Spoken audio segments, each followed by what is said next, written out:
రాను రాను రాజుగుర్రం గాడిది కాదు కంచెర గాడిదే తయారవుతున్నట్టున్నది కదా కొన్ని సర్కారు బ్యాంకుల ముచ్చట చూస్తుంటే.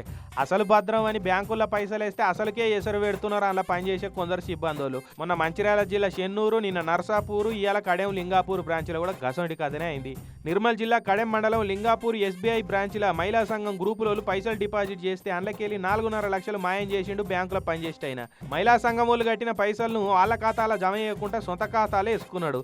మహిళా సంఘాల వాళ్ళంతా కలిసి 15 లక్షలు ఖాతాలు వేసుకుంటే 11 లక్షలే చూయించి కడుమ బుక్క పెట్టిండట పనివంతుడు.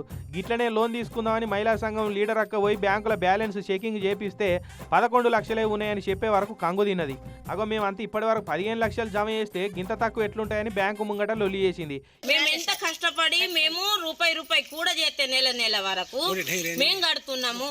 మాకేమన్నా పుక్యానికి ఇచ్చిండ్రా వాళ్ళు వడ్డీతోటి తీసుకుంటారు కదా. మేము కూడా మాకు కూడా వడ్డీతోటి ఇవ్వాలని పోరాడితే వడ్డీతోటి 12,000 కలిపి ఇచ్చేసిండు.